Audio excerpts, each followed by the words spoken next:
Привет-привет! Меня зовут Людмила, и вы на канале Людмила Шпакова в потоке. Сегодняшний наш разбор звучит так, название к нему. Да? Что он думал о вас последние 48 часов? Сегодняшний разбор будет на 3 позиции. Пожалуйста, загадывайте ваших мужчин. Опа, сразу 2 карты у нас на 3-ю позицию вышло. И начнем мы, как обычно, с сигнификации, для того, чтобы вы своих мужчин узнали. Да? Сигнифицировать будем, собственно говоря, самого мужчину, что между вами происходит, чтобы вы немножечко сориентировались. Да? Значит, после сигнификации мы посмотрим конкретно, что человек думал о вас в последние 48 часов.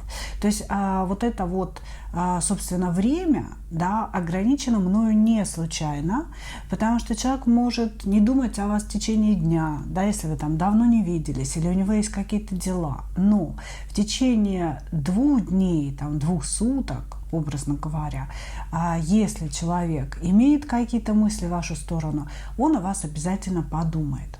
Ну и, собственно, мы разберемся в этом, да, что он думал о вас последние 48 часов, и возьмем его действия, да, то есть просмотрим, какие действия будут у человека в вашу сторону в некое ближайшее время, да, согласно вот этих вот мыслей. Ну что ж, мы начинаем. 3, 2 идут в ожидание. Первая позиция, кто к нам пришел? Кто к нам пришел?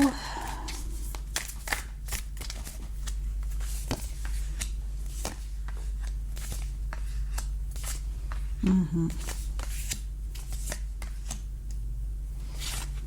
Пришел человек, который злится на ваше невнимание к его персоне. Интересно, он сразу начинает нам об этом рассказывать. Во-первых, да, это человек, который или женат, или, возможно, этот человек разведен, но в этом случае он содержит свою семью, продолжает общение, возможно, со своей бывшей женой. Вот. Ну и вообще, собственно говоря, просматривается картами как отец семейства, да, так называемый пентаклевый король. Карты говорят нам о том, что вы знаете друг друга достаточно давно. Это не какое-то новое знакомство. Это человек, с которым есть определенное прошлое. И, быть может, уже не один раз были поставлены какие-то точки между вами. Были ссоры, выяснение отношений, точки, опять новые начинания и так далее и тому подобное. Здесь говорится о том, что вы никак не можете с ним что-то решить для себя, что-то выяснить. Вам очень тяжело вместе с этим человеком, и врозь вы тоже не можете. То есть как будто бы через какое-то время вы начинаете тосковать, скучать, и вас снова друг к другу вот так вот притягивает. Да? Вот, значит, мужчина, который неплохо зарабатывает, он неплохо устроен в этой жизни. Я не могу сказать, что он там хватает какие-то звезды с неба, нет. Просто обычный, хорошо обеспеченный к своему возрасту человек. Ничего чрезмерного и никакой бедности, да, то есть и не нищеброд в этом случае. Но все, что касается денег и все, что касается материи, для него прежде всего существует, да, в контексте его семьи, или настоящей семьи, или семьи, из которой он вышел, да, грубо говоря, развелся с женой. Все, что он делает, все, что он собирает, зарабатывает, копит, он склонен к накоплению определенному, все, что он вкладывает в какие-то проекты, все это делается ради будущего детей, да, и ради семьи. И если он даже оттуда ушел из этой семьи, это не значит, что он никому ничего не должен. То есть это человек, который прям воспринимает свою семью как сегодняшнюю реальность. И материю он будет нести туда. Вот, значит, вы точно не его жена. И как-то странно, знаете, вот он думает о семье, но не думает о жене. И думает о ваших отношениях, но не думает о вас. Очень интересно. Мы сейчас посмотрим, да, что он думал именно о вас последние 48 часов. Просто для него и вы, и его жена как-то, знаете, просто абсолютно не выпали, да, то ли не рассматриваетесь как личности, то ли что имеется в виду, понимаете? Он обдумывает ваши отношения, к примеру, если мы берем вас, да, какое-то ваше прошлое совместное, какие-то ваши разговоры, ссоры, но почему-то вас нет в сигнификации. Как будто бы события обсуждаются внутри него, да, он сам с собой обсуждает какие-то события, а вот вашу персону не обсуждает. Давайте посмотрим, ладно. Переходим к мыслям. Переходим к мыслям человека. Его мысли о вас последние 48 часов.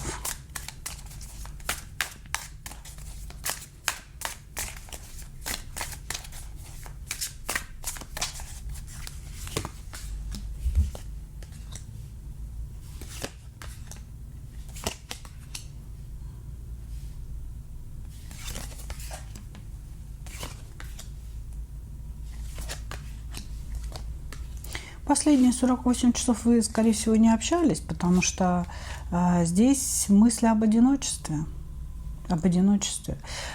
Человек в данный момент находится вообще в одиночестве полном. И почему мне все время кажется, что как-то кривовато все относительно вас? Значит, и он в этом одиночестве очень сильно страдает.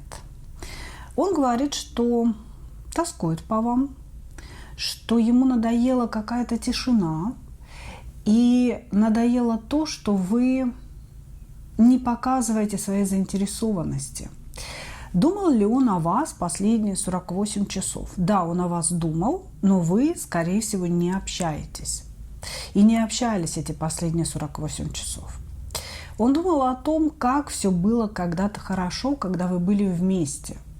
И какой вы были раньше. То есть здесь идет погружение в прошлое и воспоминания о каком-то вашем светлом образе. Вы были мягкой, вы были очень чувствительной, какой-то, знаете, эмоционально доступной, я бы так сказала. То есть он мог получить от вас нежность, он мог получить от вас участие, да, понимание какое-то, пожаловаться вам, вы его могли пожалеть. Вот, то есть он видел в вас какую-то такую теплоту и нежность, а вот сейчас этого нет. И вообще последнее ваше общение, да, оно было как будто бы вы отморозились немножко. То есть вы были очень холодны, не хотели ничего слушать о его каких-то проблемах, не хотели его понимать, принимать, давать свой ресурс. То есть вот вы как-то, знаете, отстранились. Вы вроде бы и общались, да, и в то же время вы как-то его держали на расстоянии от себя, да, что вот как раньше не будет, вы ему дали понять. И поэтому последние 48 часов у него воспоминания, да, наполнены воспоминаниями о том времени, когда вы были более эмоционально доступны, когда вы были вот прям такой, как ему нравитесь, понимаете? То есть он видел у вас то, что его у вас зацепило. Вот, значит, также он вспоминал о каком-то последнем разговоре или встрече, да, когда вы были холодны, когда вы отстранились, и было видно, что вы не притворяетесь, что действительно что-то такое ледяное внутри вас, понимаете, что это настоящая ледяная глыба.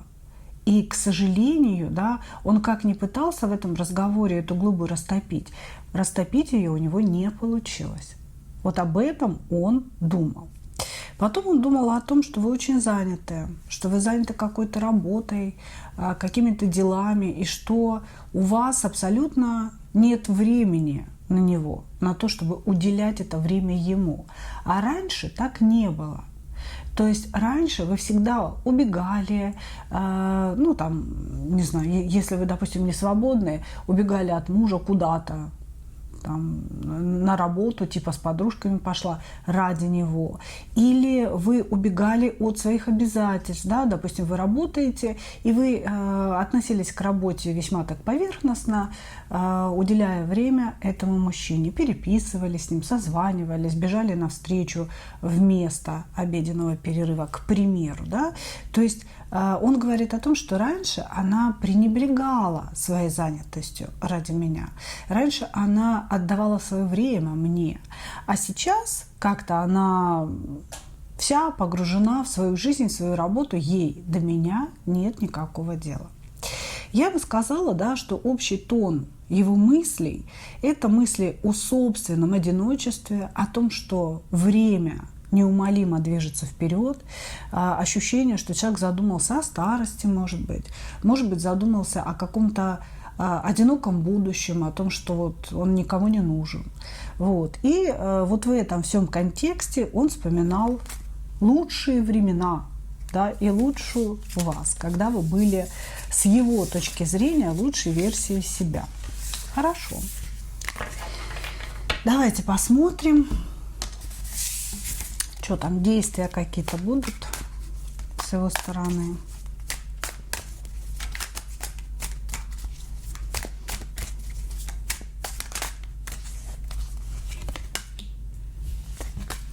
Ну, готов вам написать. Готов вам написать. Боится только. Не знает, чего писать-то. Что писать? Значит, я бы сказала так. Мужчина собирается вам написать. Безусловно, да, безусловно, карты не показывают, что он прям напишет, да, но здесь очень многих срезонирует, да, что мужчина именно напишет. Потому что это идет прям первой картой. То есть он уже несколько раз собирался написать, но что-то его там останавливало, может быть, писал, достирал. Вот. Короче говоря, собирается написать и очень хотел бы, чтобы вы были к нему милостивы. То есть он в голове своей фантазирует, да, о том, что вот я ей написал «привет», например. И она тут же написала, как она по мне скучала, какой я для нее важный человек, да как все между нами классно, да как все замечательно. Вот, все это должно идти от вас. Но, по сути, он очень опасается, что вы начнете с ним ругаться и выяснять какую-то ситуацию неприятную. Ситуацию, когда он повел себя некрасиво, были сказаны некрасивые слова или сделаны действия некрасивые. И он очень боится, что вы начнете выносить эту ситуацию на поверхность, что вы о ней не забыли. Он такой типа, ну блин, она хрен там вообще что забудет, да? Поэтому стоит мне только появиться, она тут же это все мне рубанет. Ему не хочется слушать никаких ваших упреков по поводу той самой болезненной ситуации. Но значит, написать он хочет, думать он о вас думает, ощущает себя страшно одиноким, ему нужна ваша помощь, ему нужно ваше участие в его жизни. Вот. И здесь, конечно, речь не идет о какой-то там великой любви. Я бы сказала, что вы скорее для этого человека друг, вы для этого человека психолог, да, к которому он хотел бы обратиться, да, и вот все о себе рассказать, чтобы вы помогли, дали совет какой-то. Ему хочется излить вам душу. Поэтому он и собирается написать для того, чтобы излить душу. Ну, я говорю про чувства, но он все-таки здесь Кубкового короля дает. Он говорит, ну, я, конечно, влюблен в нее. Я влюблен в нее, но на сегодняшний момент я думаю о себе, о своем состоянии вот этого одиночества, и к ней бы хотела обратиться, чтобы она меня наполнила, исцелила, выслушала. Вот. У очень многих, да, здесь проиграется так, что он напишет, и напишет прям в ближайшее время. Если не напишет в ближайшее время, это значит, что он действительно испугался. Очень сильно испугался. Но то, что он сидит и смотрит ваши статусы в сети и что-то там уже строчит, да, в мессенджере, это однозначно. Благодарю вас. Двигаемся дальше. Двоечки, кто что к нам пришел. Угу.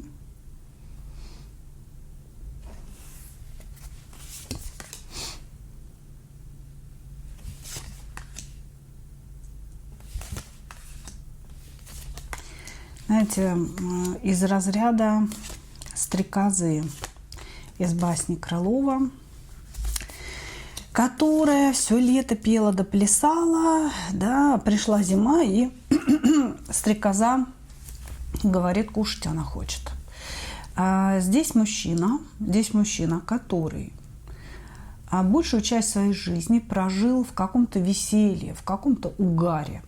Человек, который любит выпить, который любит погулять, шумные застолья, клубы, может быть, какие-то дискотеки. То есть здесь человек, который, неважно, сколько ему лет, может быть, 60, 50, 40, 30, да, но он такой, знаете, вечная молодая душа. Я молод душой, говорит он, да, может быть, там на моем лице морщины, но я молод душой, и я люблю компании, я люблю отдых, я люблю какие-то тусовки, и меня из этого никто не вытянет. Так вот, большую часть жизни он так и жил, как будто бы, знаете, здесь и сейчас. Да? То есть вот сегодняшний день я живу, а завтра будь что будет. Не будет денег, так не будет, не будет жилья, так не будет. Хрен на него, может, я завтра не проснусь. То есть у него какие-то такие, знаете, представления о жизни, как у фаталиста. Да? Какое-то полное положение на высшие силы. Вот, значит, человек, который то ли сейчас не работает, то ли, в принципе, у него с работой не очень хорошо все получается в жизни. Он ее постоянно теряет, потому что пытается обхитрить, да, то ли руководство, то ли кого-то. И получается, что сам остается в дураках. То есть у него каждый раз с работой одна и та же тема. Обхитрил сам себя, перехитрил, перемудрил сам себя. Вот, значит, при этом мужчина не глупый, у него очень широкий такой кругозор, с ним есть о чем поговорить, просто к нему нельзя привязываться, потому что у него стоит четкая установка, никакой верности, никакого единственного партнера, единственной партнерши, да, множество партнерш, потому что жизнь одна. Но вот он такой тусовщик, азартный, очень азартный человек. Сегодня ему понравилась какая-то новенькая молоденькая девочка, она ответила взаимностью, отлично, он с ней пойдет переспит. Вот. При этом у него можете быть вы, допустим, сидеть дома, ждать его, и он совершенно за здорово живешь. Позвонит вам, скажет: милая, я сегодня не приду, я сегодня с пацанами тусуюсь в клубе, приду в 6 утра. Понимаете, да? И при этом будет с другой женщиной, будет тусоваться и искренне совершенно не поймет ваше возмущение. Что такое? Я тебе что-то обещал. Здесь мужчина, который может напрямую говорить: ко мне не нужно привязываться. Вот я такой. Если ты любишь меня такого, принимай. Да, если не любишь меня такого, другим я уже не буду. Вот, значит, естественно, каждая женщина думает, что это ты со всеми такой, да, а я-то тебя изменю в любом случае, но вот вряд ли вы его здесь измените. У него постоянный какой-то выбор. И еще, знаете, он очень любит замужних женщин. Он как будто бы выискивает себе именно замужних женщин, которые страдают от одиночества вдвоем, от недостаточной сексуальной жизни, да, от того, что мужу своему они уже не нужны. И он как-то, знаете, наполняет таких одиноких женщин эмоциями, ожидая от них какого-то такого сексуального, эмоционального ответа. Вот. И это все он делает специально, потому что замужние женщины, если заводят романы на стороне, да, как правило, они уходить от мужей не собираются. Мужья их содержат, мужья для них там все делают, решают их бытовые проблемы, а вот этот прекрасный любовник, да, получает, как говорится, вишенку на торте. Получает секс, получает желание женщины нравиться и эмоциональное наполнение. Хорошо. его мысли о вас последние 48 часов.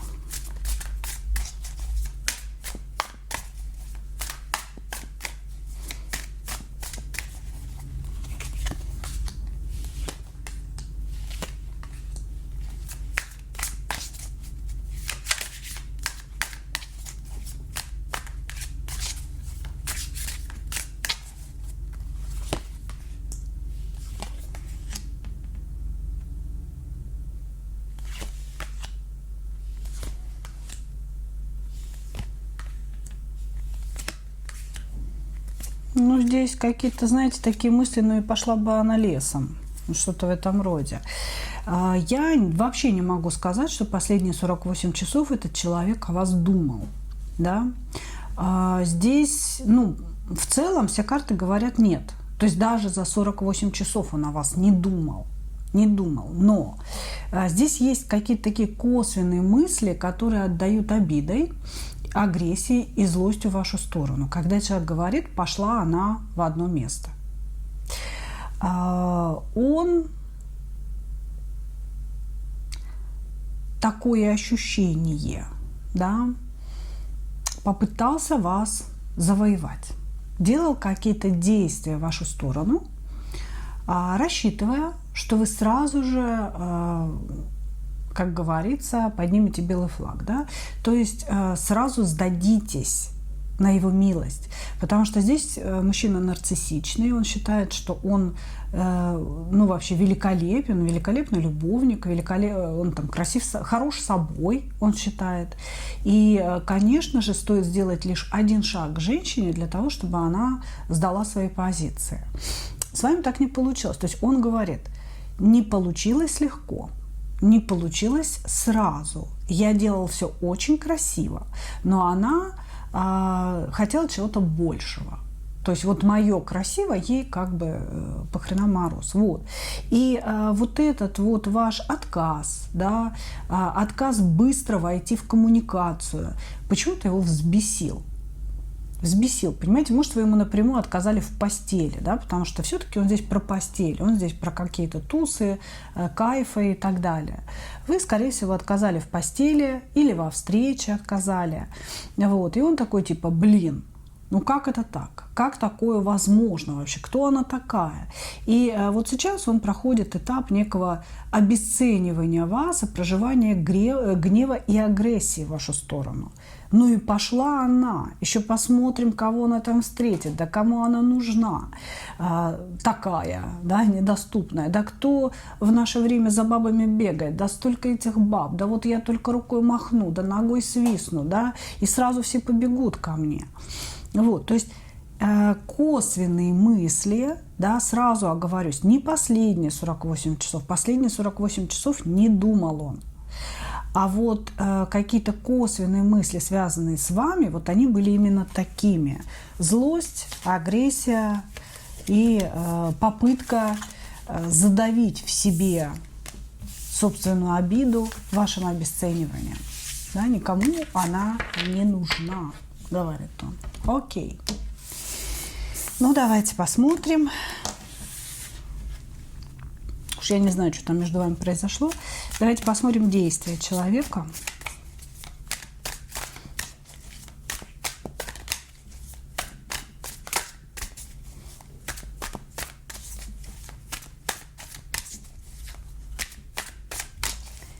Действия человека в вашу сторону.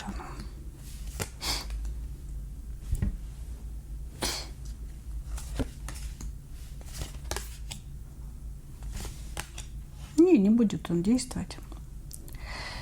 Он не будет действовать, потому что у него какие-то другие планы.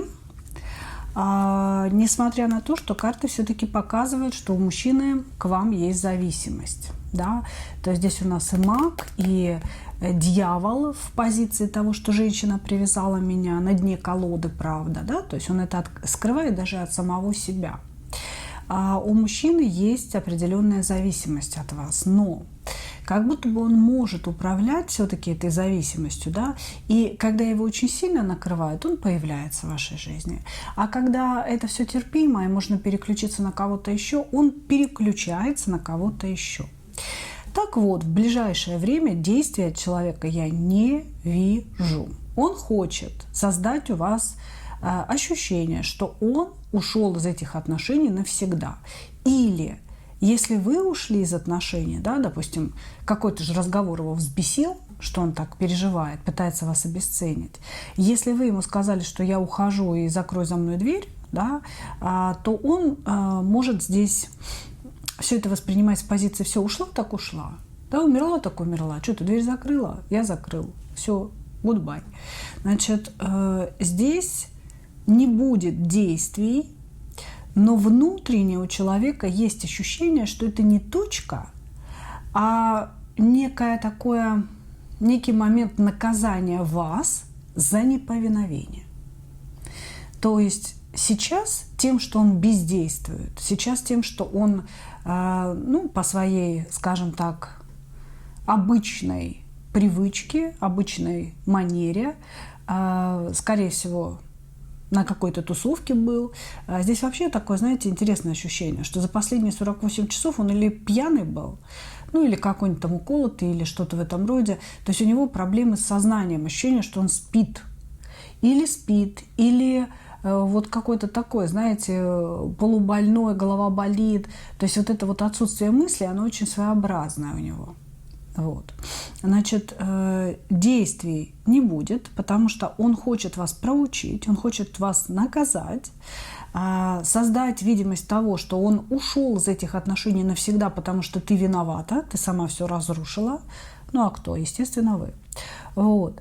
И впоследствии, то есть через какое-то время, это время, может быть, растянется на месяц. Да, то есть не на год, конечно, на месяц. Здесь будет, знаете, такой пробный шаг, пробный крючочек, закидывание удочки в ваше озеро надежды. То есть будет сообщение от него, очень простое, ты как, или привет, или что-то в этом роде, но не ранее, чем вот через месяц. То есть сейчас он держит вас на каком-то голодном пайке, понимаете? Типа, чтобы вы что-то там осознали, чтобы вы поняли его для себя значимость, необходимость, и потом он вам напишет. Напишет вот именно потому, что есть привязочка по дьяволу, да, то есть есть определенная зависимость. Ну и мы с вами знаем, девочки, что мужчины не любят доступных женщин. Чем женщина недоступнее, тем она лучше запоминается. Особенно у таких мужчин, которые привыкли иметь множество женщин. Он даже не запомнит лицо тех, кто переспал с ним в этом пьяном угаре, в ночном клубе или на корпоративе или еще где-то. Понимаете, он лицо точно не запомнит, свои ощущения даже не запомнит на следующее утро. А вот женщина, которая сказала «нет», которая выбрала себя, которая показала свою ценность, да, она все равно застрянет как заноза. Вот именно у таких мужиков. Благодарю вас, мои дорогие. Двигаемся дальше.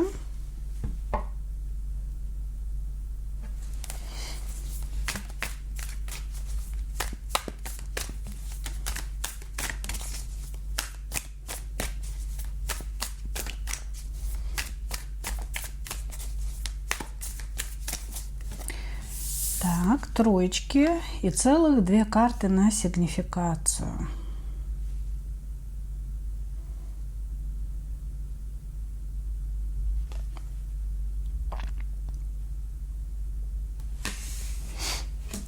Ну, типа, как бы незаслуженно обиженный мужчина у нас. Мужчина-жертва, любовь которого не была принята. Все, мне отказали, говорит он. Что находится в таких энергиях, тоже понурых. Что у нас сегодня вообще какой-то вот такой вот странная энергетика, да, у наших реципиентов, грустненькая. Короче говоря, что за мужчина пришел? Что за мужчина? Значит, мужчина, который по возрасту достаточно взрослый, зрелый, может, ему 40, может, 50, 60, но внутри он абсолютно несозревший человек, которому требуется опора. Он как будто бы все время ищет и ждет кого-то более сильного, да, кто мог бы за него решить проблемы, что-то ему там объяснить, подсказать, дать совет. Вот, значит, здесь мужчина, который может жить с мамой, и неважно, сколько ему лет. И этот человек привык опираться на какого-то взрослого человека. Если он живет с мамой, то он бесконечно ее слушает. Вот что мама сказала, то и правда. А что ты сказала, ты и дура. Понимаете? Вот так.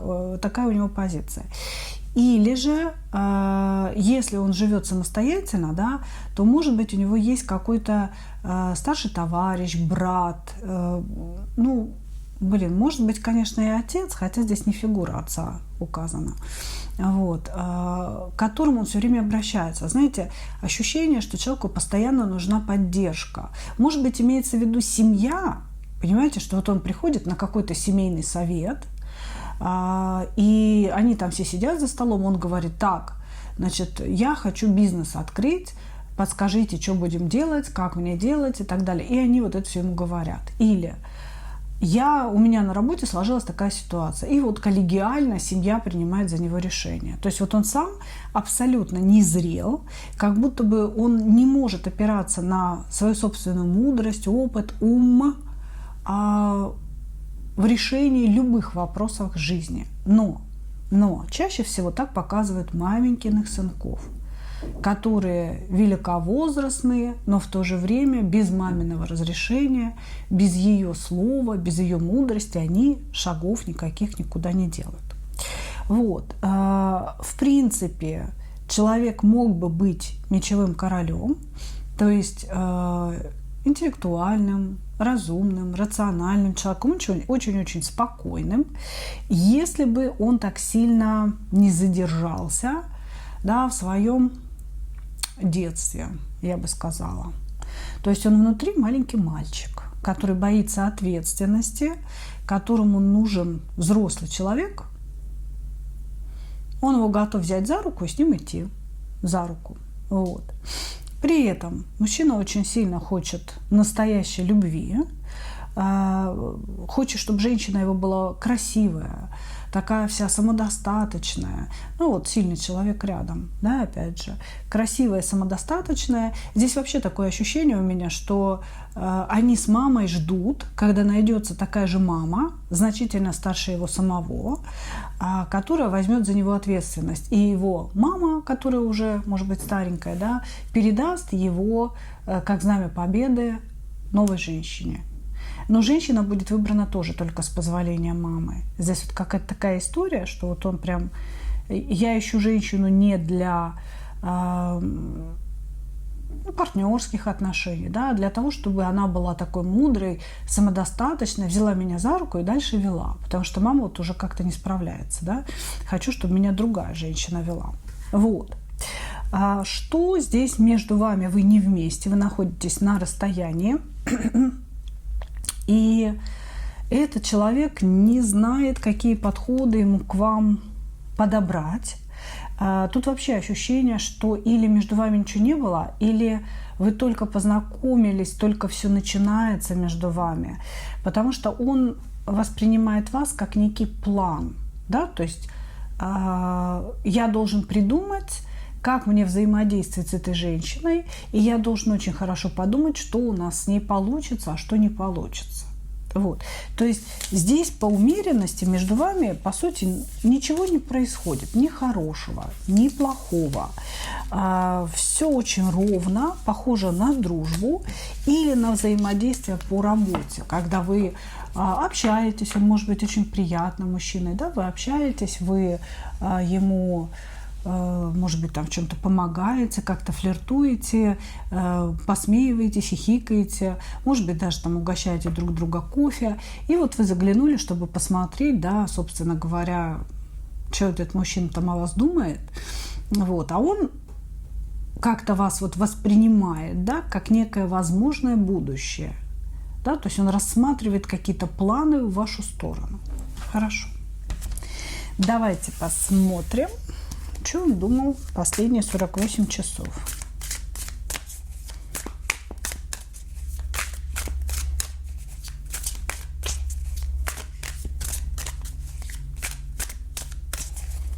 Что он думал последние 48 часов?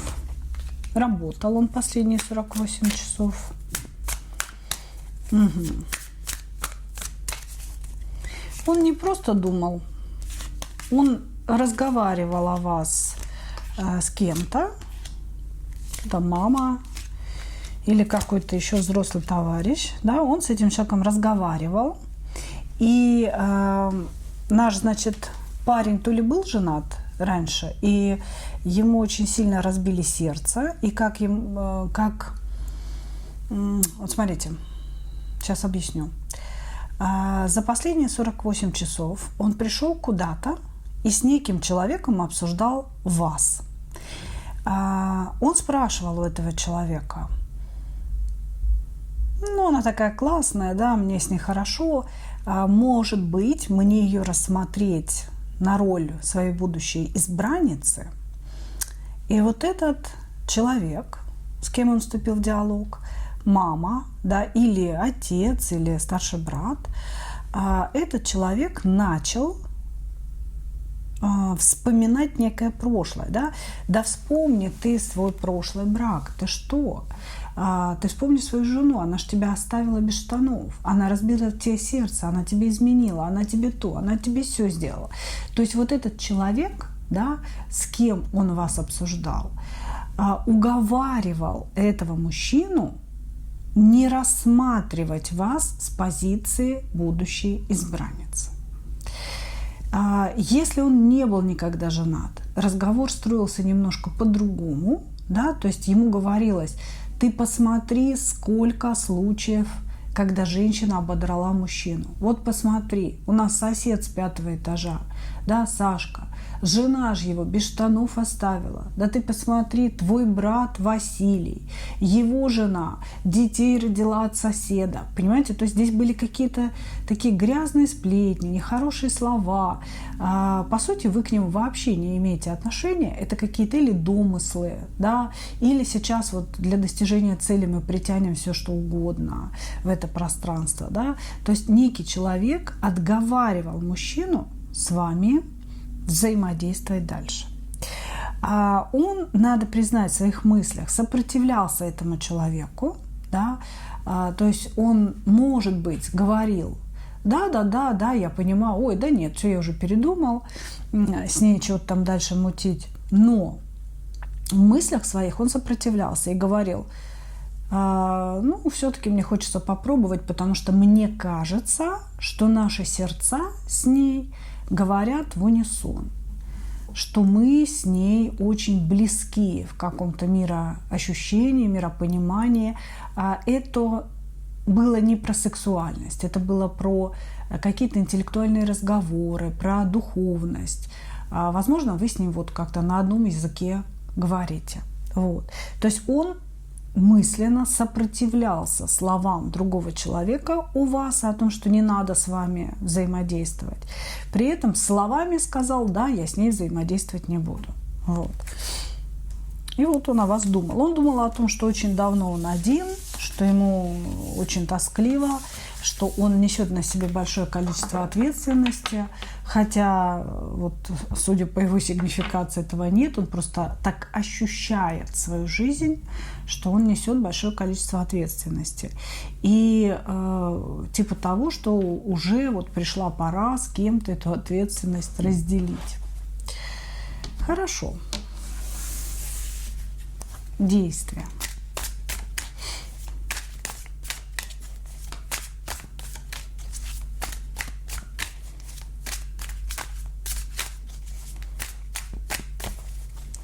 Действия мужчины к вам. Говорит, тяжело ему действовать, потому что он не умеет взаимодействовать с женщинами. Или очень долго был один, или реально никогда не женился. То есть он, ну, вообще, типа, блин, а как? А как это все выстраивать по-серьезному? Вот, значит, в ближайшее время ваше общение останется таким же, как и было. Оно у вас как бы есть, но оно такое не про любовь. Оно или про работу, или про дружбу, взаимовыручку и так далее. То есть оно в ближайшее время таким и останется. Но он будет как-то к вам, знаете, подползать. То есть он будет говорить с вами о своем одиночестве, о своих проблемах, о том, ну, что его беспокоит. Вот, и будет смотреть на вашу реакцию. Если вы будете воспринимать это все легко, вот с позиции «я твой друг», я помогу, подскажу как, да, почему ты так не сделал, почему ты так не сделал. То есть он будет смотреть на ваше внимание к своей персоне. Вот в этом случае вы можете ожидать от него каких-либо действий, да, то есть сначала это будет такое вот соприкосновение, да, когда люди трутся друг от друга немножечко. Вот такое подползание в вашу сторону будет. И жалобы на свою жизнь, на каких-то, может быть, женщин, людей, коллег. Здесь он будет прям жаловаться и смотреть, как вы это воспринимаете. Если с пониманием, с таким, знаете, чувством жалости к нему, сопричастности к нему, да, вот тогда ждите действий. Но действия здесь будут интересны по королеве жезлов. Это значит, что мужчина может пригласить вас в кафе, но при этом требовать внимания к себе, вплоть до того, что вы за это кафе должны будете заплатить. Или мужчина, вы знаете, это как танец, где ведет женщина. Знаете, он пригласит вас на танец и полностью будет расслабленно висеть в ваших объятиях, да, чтобы вы вели, значит, вытанцовывая каждое следующее па. Вот. Как-то так, какое-то такое проявление. Очень, на самом деле, женоподобный мужчина, очень слабый.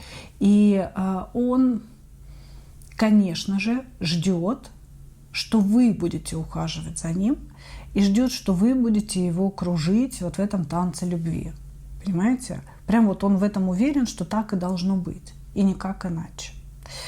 Ну, поэтому вот такие будут проявления. То есть они будут, но как будто бы он вам подаст какое-то такое, знаете,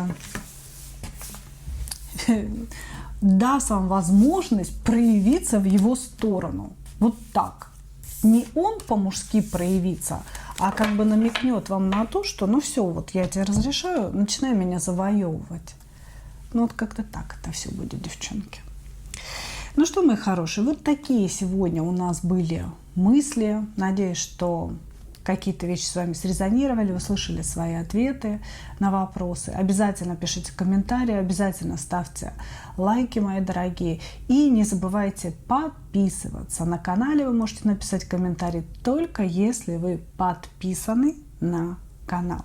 То есть я установила такие настройки, да, что только если вы подписаны, вы можете выразить себя, написать комментарий. И как я вам уже говорила, да, комментарии нужны не только мне для продвижения канала, но и вам. Они наполняют поток, и дальше вы слышите уже ответы свои собственные, конкретно для себя. Потому что из этого потока я информацию для вас, собственно, и беру. Еще раз благодарю вас за ваше внимание. И, как обычно, хочу пожелать вам только одного – встретить свою настоящую любовь и не потерять в ней себя. Ну а мы увидимся с вами в следующих видео. Пока-пока.